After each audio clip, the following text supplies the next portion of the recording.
যুক্তরাষ্ট্র আবারও কঠোর অর্থনৈতিক পদক্ষেপে নেমেছে ইরানের বিরুদ্ধে, যা আন্তর্জাতিক রাজনীতিতে নতুন করে উত্তেজনা ছড়িয়েছে।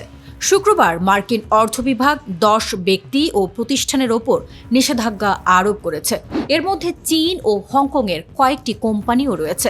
নিষেধাজ্ঞার তালিকায় থাকা প্রতিষ্ঠানগুলোর মধ্যে রয়েছে চীন, হংকং, দুবাই, বেলারুশ এবং ইরান ভিত্তিক একাধিক কোম্পানি, যাদের বিরুদ্ধে অভিযোগ রয়েছে তারা গোপনে ইরানের সামরিক সক্ষমতা শক্তিশালী করতে সহায়তা করেছে।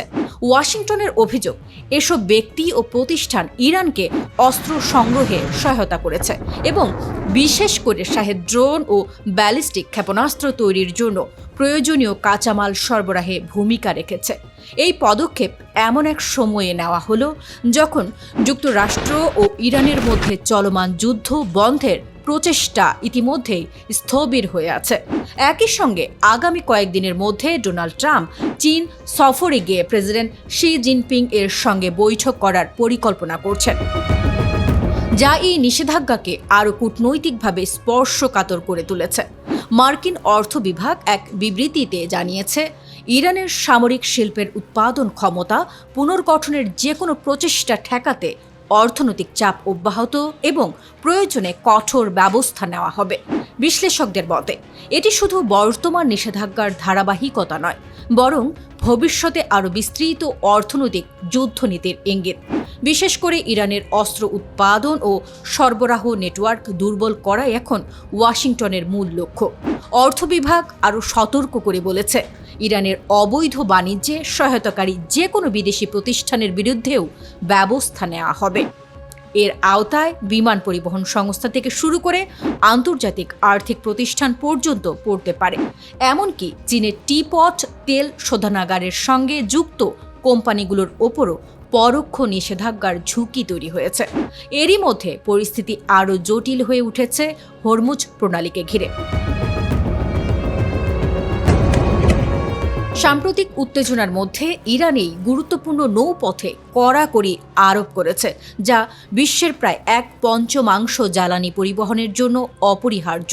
এতে আন্তর্জাতিক বাজারে তেলের দামও দ্রুত বাড়তে শুরু করেছে। ব্রিটিশ অর্থায়নে পরিচালিত একটি গবেষণা সংস্থার তথ্য অনুযায়ী ইরান বর্তমানে বিশ্বের অন্যতম বৃহৎ ড্রোন উৎপাদনকারী দেশ, যার মাসিক উৎপাদন সক্ষমতা প্রায় 10,000 ইউনিট। সব মিলিয়ে নতুন এই নিষেধাজ্ঞা শুধু অর্থনৈতিক চাপ নয়, বরং মধ্যপ্রাচ্য ও বৈশ্বিক রাজনীতিতে আরও বড় সংঘাতের ইঙ্গিত দিচ্ছে, যেখানে প্রতিটি পদক্ষেপই নতুন উত্তেজনার আগুন জ্বালিয়ে দিচ্ছে।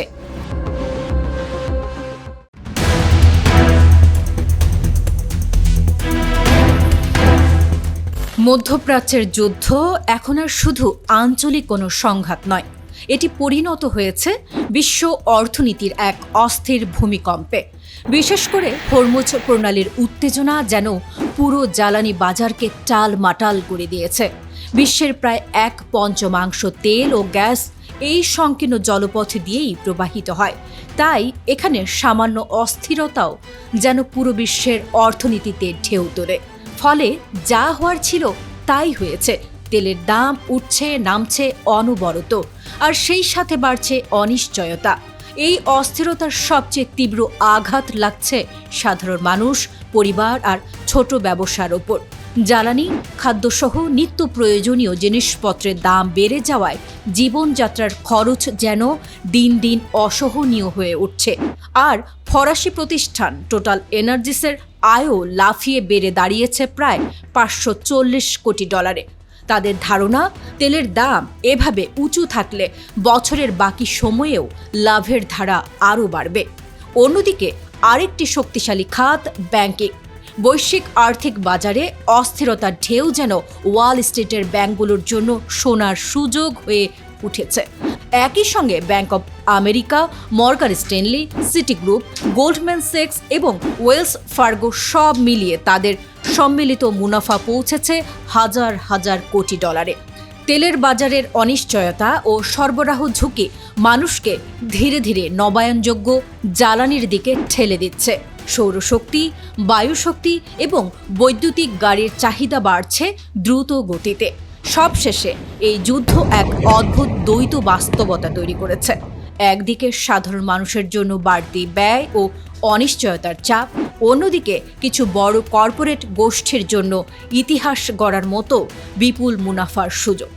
বিশ্ব অর্থনীতি যেন একই সঙ্গে সংকট আর লাভের দুই মুখ দেখছে।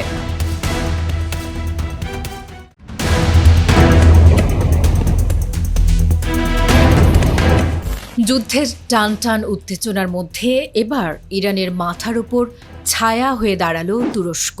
শুক্রবার তুরস্কের পররাষ্ট্রমন্ত্রী হাকান ফিদানের সঙ্গে ইরানের পররাষ্ট্রমন্ত্রী আব্বাস আরাকচির একটি ফোনালাপ ইরানের পক্ষে তুরস্কের দৃঢ় অবস্থানকে স্পষ্ট করে তুলেছে। হাকান ফিদানের সঙ্গে গুরুত্বপূর্ণ ফোন কলটিতে চলমান আরোপিত যুদ্ধ স্থায়ীভাবে বন্ধে ইরানের সর্বশেষ কূটনৈতিক উদ্যোগ সম্পর্কে অবহিত করেন আরাকচি। অনুষ্ঠিত এই ফোনালাপে তিনি পারস্য উপসাগরে যুক্তরাষ্ট্রের সাম্প্রতিক উস্কানিমূলক কর্মকাণ্ডের তীব্র সমালোচনা করে বলেন, এসব পদক্ষেপ কূটনৈতিক অগ্রগতিকে ক্ষতিগ্রস্ত করছে এবং ওয়াশিংটনের উদ্দেশ্য নিয়ে ইরানি জনগণের মধ্যে অবিশ্বাস আরও বাড়িয়ে তুলছে। আরাকচি বলেন, মার্কিন শীর্ষ কর্মকর্তাদের দুঃসাহসিক পদক্ষেপ ও অপমানজনক বক্তব্য যুদ্ধবিরতি চুক্তিকে দুর্বল করছে এবং সামরিক তৎপরতার মাধ্যমে উত্তেজনা আরও বাড়িয়ে দিচ্ছে। ইরানি পররাষ্ট্রমন্ত্রী জোর দিয়ে বলেন, বর্তমান কূটনৈতিক প্রক্রিয়াকে এগিয়ে নিতে হলে অবৈধ আগ্রাসন এবং বিপরীত পক্ষের অতিরিক্ত ও অযৌক্তিক আচরণ বন্ধ করা অত্যন্ত জরুরি। জবাবে তুরস্কের পররাষ্ট্রমন্ত্রী হাকান ফিদান শান্তিপূর্ণ সমাধানে চলমান কূটনৈতিক প্রচেষ্টার প্রতি আঙ্কারার সমর্থন পুনর্ব্যক্ত করেন। ফিদান বলেন, সংঘাত বন্ধ এবং আরও উত্তেজনা এড়াতে ধারাবাহিক সংলাপ ও আঞ্চলিক সহযোগিতা অত্যন্ত গুরুত্বপূর্ণ। একই সঙ্গে তিনি কূটনীতির মাধ্যমে স্থিতিশীলতা বজায় রাখতে তুরস্কের প্রতিশ্রুতির কথাও পুনর্ব্যক্ত করেন। ইরানের ওপর চলা আমেরিকা ইসরায়েলের চলমান আগ্রাসন ঠেকাতে যখন উদাসীন সৌদি আরব, সংযুক্ত আরব আমিরাতের মতো অন্যান্য মুসলিম দেশগুলো, তখন মানবিকতার চাদর বিছিয়ে তেহরানের বন্ধু হয়ে দাঁড়ালো তুরস্ক।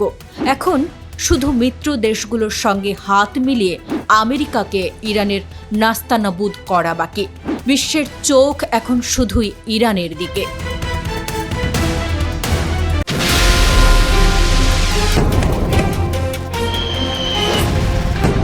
ইরান, যুক্তরাষ্ট্র, ইসরায়েলের যুদ্ধের শুরু থেকেই স্বজাতিকে সমর্থন না দেওয়ার কলঙ্ক বয়ে বেড়াচ্ছে সৌদি আরব।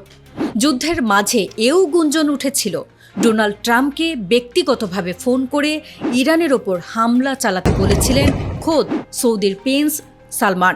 তবে এবার ইরানের ওপর চলমান আগ্রাসনে সৌদি আরবের অবস্থানে ঘুরেছে নাটকীয় মোড়। সম্প্রতি একটি নির্ভরযোগ্য সৌদি সূত্র নিশ্চিত করেছে যে ইরানে কোনো আক্রমণাত্মক সামরিক অভিযানের জন্য আকাশ সীমা ব্যবহার করতে দেবে না রিয়াদ।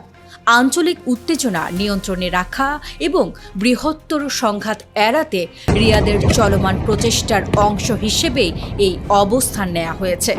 ISN এর এক প্রতিবেদন অনুযায়ী ওই সৌদি সূত্র দ্য ওয়াল স্ট্রিট জার্নালে প্রকাশিত একটি খবরকে অস্বীকার করেছে, যেখানে দাবি করা হয়েছিল সৌদি আরব ও কুয়েতের আকাশসীমা মার্কিন যুদ্ধবিমানের জন্য খুলে দেওয়া হয়েছে।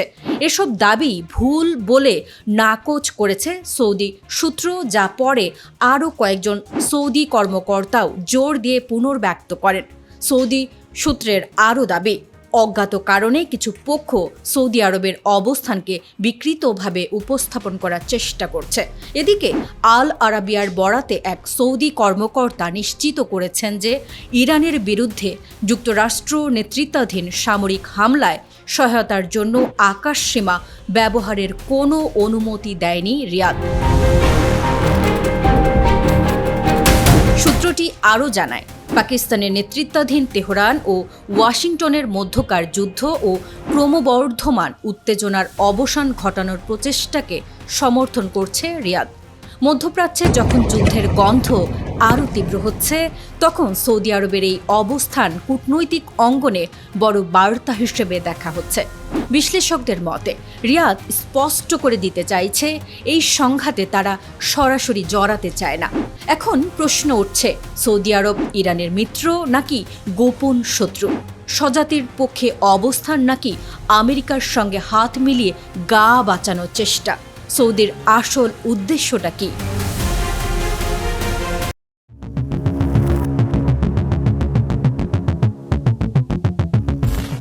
2026 সালের 28 ফেব্রুয়ারি শুরু হওয়া যুক্তরাষ্ট্র ও ইসরায়েলের ইরান বিরোধী যুদ্ধকে ঘিরে তৈরি হয়েছে এক নাটকীয় রাজনৈতিক কাহিনী। বিশ্লেষকদের মতে এই সংঘাত শেষ পর্যন্ত যুক্তরাষ্ট্রের পিছু হটার মাধ্যমেই বন্ধ হবে। দীর্ঘায়িত যুদ্ধ পারস্য উপসাগরের তেল, গ্যাস ও পানি শোধন অবকাঠামো ধ্বংসের ভয় দেখাচ্ছে, যা বৈশ্বিক অর্থনীতিতে অচিরেই বড় ধাক্কা দিতে পারে। ইরানের প্রতিরোধ সক্ষমতা এতটাই শক্তিশালী যে যুক্তরাষ্ট্র দীর্ঘমেয়াদে এই চাপ সহ্য করতে পারবে না। যুদ্ধের মূল পরিকল্পনাকে বলা হয়েছিল ডিসঅ্যাপিটেশন স্ট্রাইক। লক্ষ্য ছিল ইরানের সামরিক নেতৃত্ব ও আইআরজিসি শীর্ষ কর্মকর্তাদের দুর্বল করে দেশটির শাসন ব্যবস্থা ভেঙে ফেলা। পরিকল্পনাটি তৈরি করেছিলেন ইসরায়েলের প্রধানমন্ত্রী বেনিয়ামিন নেতানিয়াহু ও মোসাদের পরিচালক ডেভিড বার্নিয়া, যা মার্কিন প্রেসিডেন্ট ডোনাল্ড ট্রাম্পকে উপস্থাপন করা হয়েছিল। ধারণা করা হয়েছিল ভেনেজুয়েলার মতো দ্রুত ইরানে একটি নিয়ন্ত্রিত সরকার প্রতিষ্ঠা সম্ভব হবে, কিন্তু বাস্তবতা ভিন্ন। ইরান তার প্রাচীন সভ্যতা, শক্তিশালী রাষ্ট্র কাঠামো এবং প্রযুক্তিগত ও সামরিক সক্ষমতা দিয়ে দ্রুত প্রতিরোধ তৈরি করে। আইআরজিসি আরও সুসংগঠিত হয়, সর্বোচ্চ নেতা ও ধর্মীয় প্রতিষ্ঠান শাসনের পক্ষে ঐক্যবদ্ধ হয়। 2 মাস পরও যুক্তরাষ্ট্র ও ইসরায়েল কোনো অনুগত সরকার গড়তে পারেনি। যুদ্ধ এখন অনিশ্চয়তায়। যখন হরমুজ প্রণালীর নিয়ন্ত্রণ ইরানের দিকে ঝুঁকে যাচ্ছে, তখনই ডোনাল্ড ট্রাম্প লেজ গুটিয়ে পালানোর পথ খুঁজছেন। সবশেষে ধারণা করা হচ্ছে এই যুদ্ধ যুক্তরাষ্ট্রের কৌশলগত বিজয় নয়, বরং একটি ব্যর্থ নীতির প্রতিফলন হয়ে ইতিহাসে জায়গা করে নিতে পারে। ফলে বিশ্ব এখন এক নতুন শক্তির ভারসাম্যের দিকে এগোচ্ছে, যেখানে কূটনীতি ও বাস্তবতার চাপ আরও গুরুত্বপূর্ণ হয়ে উঠছে।